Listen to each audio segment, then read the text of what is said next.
Continuando o cenário político de hoje, nós estamos conversando com o presidente do Sindicato dos Bancários, Francisco Alfredo de Assis Neto, que está falando aqui com a gente sobre a rodada de negociações que suspende de vez a ideia de greve, aí muitos avanços para os trabalhadores dos bancos. E se você tiver sua dúvida sobre funcionamento dos bancos, quiser saber um pouquinho mais, mande sua pergunta para a gente. Nossas redes sociais estão aí na tela.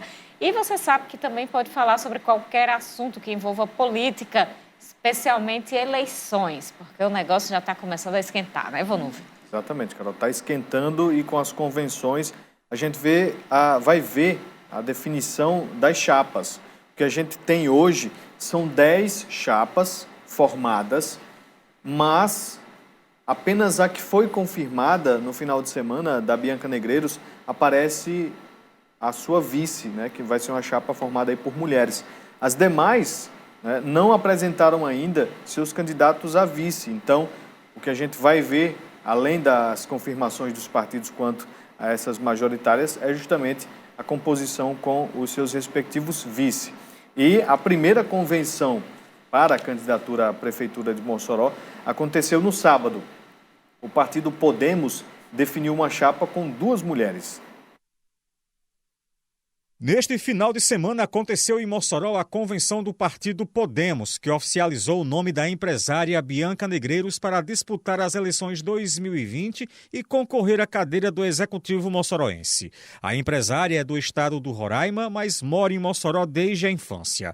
É casada, mãe e avó. Candidata a prefeita oficial do Podemos. Tivemos ontem a nossa convenção, que foi muito boa, com a presença do nosso senador Estício Valentim, onde passamos o dia aqui em Mossoró, né, deu várias entrevistas e conversamos bastante acerca do futuro de Mossoró.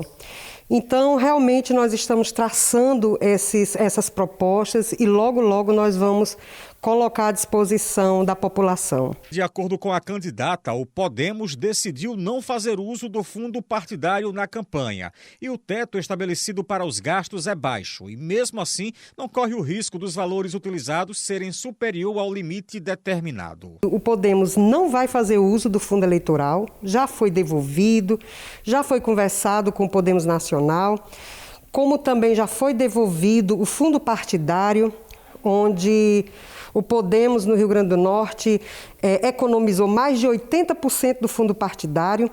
Então, é uma coisa que realmente nós não queremos utilizar para fazer campanha. E, além disso, o nosso senador, Estício Valentim, estipulou um teto para prefeito, seria de 50 mil, e para vereador, 20 mil reais para gastar numa campanha. Eu, particularmente, não tive problema com isso, visto que nem esses 50 mil eu tenho para gastar, né? Eu sou uma pessoa muito trabalhadora, comecei a trabalhar aos meus 15 anos de idade, sempre foi à custa de muita luta que eu fui conquistando o que eu tenho hoje. Então, eu acredito que eu não posso também desfazer dos meus sonhos, né? Nem da minha família, para torrar dinheiro numa campanha política. A verdade é essa. A gente tem que levar para a política, são boas propostas, né? E muita vontade de trabalhar pelo povo.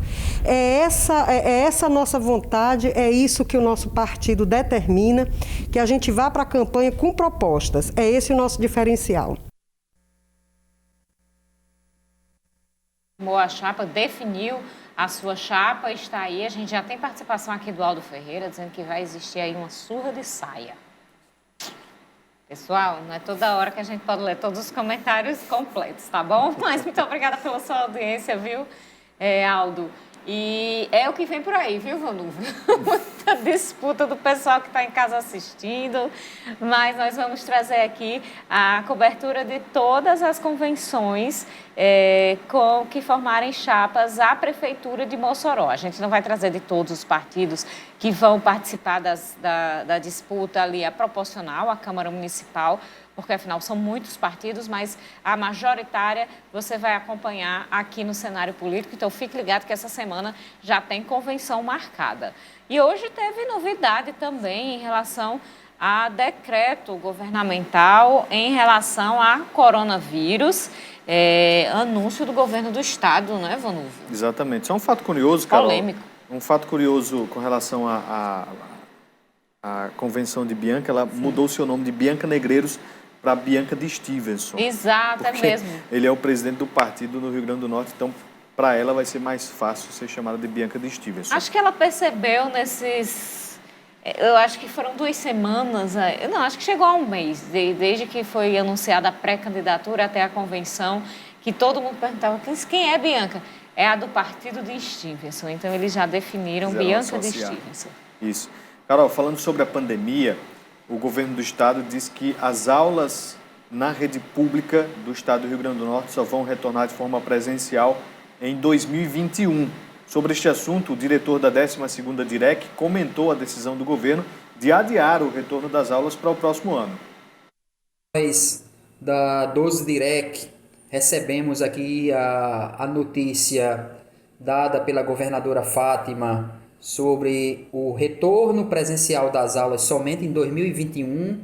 Recebemos isso com muita alegria, porque entendemos que pela esmagadora maioria das equipes escolares o desejo de realmente não voltar esse ano de forma presencial às aulas, porque reconhecemos que a pandemia não acabou, nós tivemos algumas melhoras nesse processo de controle da pandemia, mas sujeitar os nossos alunos, as equipes escolares, os professores, os profissionais de educação, os pais, a um contágio e também a mortes, não seria prudente, nesse momento, o retorno das aulas presenciais. Por isso, recebemos essa notícia com alegria, comungamos com a governadora dessa mesma proposta de continuarmos com as nossas aulas remotas que estão acontecendo.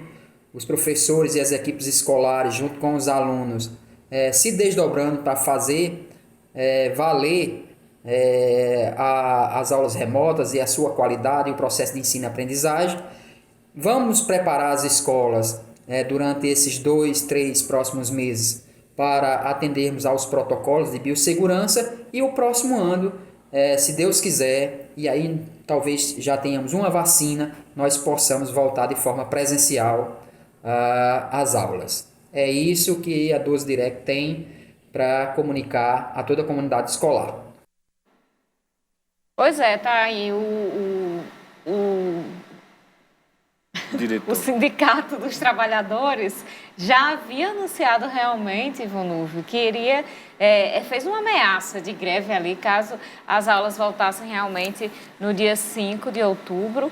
A governadora hoje anunciou essa volta somente para 2021 nas escolas públicas estaduais. O decreto deve normatizar aí que as escolas particulares poderão voltar antes disso. Inclusive, a gente já chegou a comentar aqui no nosso jornalismo, ali na 95 FM, que com isso o governo do estado reconhece as falhas do sistema público, da rede pública de educação em sua estrutura, em seus preparativos para receber de volta todos os estudantes e os trabalhadores da educação. Infelizmente, essa é a realidade, nem é só no Rio Grande do Norte, é em todo o país. E aqui a governadora Fátima Bezerra, reconhece. Vamos ver agora o que é que vai fazer para mudar essa situação, porque em 2021 vai ter que voltar. E vai ter que ter estrutura, porque em 2021, Vonulvio, ainda não se tem a previsão de quando a vacina vai chegar. Pode ser que só chegue realmente depois do período de início letivo e as escolas vão ter que estar estruturadas até lá. A gente vai falar mais sobre a pandemia no próximo bloco, inclusive uma vacina que já estava bastante adiantada, esses testes foram interrompidos. Então, no próximo bloco a gente fala sobre isso e vai significar, obviamente, no retorno mais tranquilo das escolas. Pois é, a gente volta agora, nosso bate-papo com o Francisco Alfredo de Assis, aqui, o presidente do Sindicato dos Bancários, conectado com a gente. Já a gente estava falando das negociações e das vitórias dos trabalhadores bancários em relação às reivindicações. Agora, estava dando uma olhadinha Assis, e existem valores de reajustes diferentes para bancos privados e públicos e também entre bancos públicos. Por que existe essa diferenciação? Mesmo assim, o resultado ainda é positivo para os trabalhadores dos bancos públicos? Não há diferença no reajuste. Carol, antes de mais nada, eu gostaria de parabenizar vocês aí por essa cobertura política ou pré-campanha que vocês sempre fazem. Eu acho muito interessante. De certa forma, vocês democratizam o processo ainda mais, ao passo que permitem todos esses candidatos tenham igualdade de condições, pelo menos em se divulgarem, né? Então, acho muito importante. Vocês fazem aquela série de entrevistas de cada candidato. Eu acho isso muito importante para nos ajudar na nossa escolha democrática e cidadã dos nossos representantes políticos. Com relação a essa questão financeira, não. A FENABAN, como eu falei para você, ela representa todos os bancos na questão do reajuste salarial. Então, o reajuste que nós, de bancos públicos, eu sou da Caixa Econômica, vamos ter, é a mesma dos bancos privados. Não há alteração com relação a isso. Inclusive, a participação dos lucros, que a gente chama de PLR, participação dos lucros e resultados, ela muda um pouco, mas a base que comanda, vamos dizer assim, a PLR para todos os bancos é a mesma. Então, assim, na questão das cláusulas financeiras, do reajuste salarial é a mesma, não há alteração. Eu tenho aqui um questionamento a fazer, Assis, com relação ao que foi noticiado pelo site dos bancários do Rio Grande do Norte. A gente sabe que o sindicato que o senhor representa é daqui de Mossoró e da região, mas no site dos bancários do Rio Grande do Norte, eles afirmaram o seguinte: bancários são obrigados a aceitar um dos piores acordos da história da categoria. E no texto segue dizendo: encurralados pela coalizão contra a FICUT com a FENABAN, não restou outra alternativa aos bancários do RN a não ser aceitar o péssimo acordo proposto pelos bancos. Não foi o ideal, mas foi o pior da história? Explica isso para a gente, Alfredo.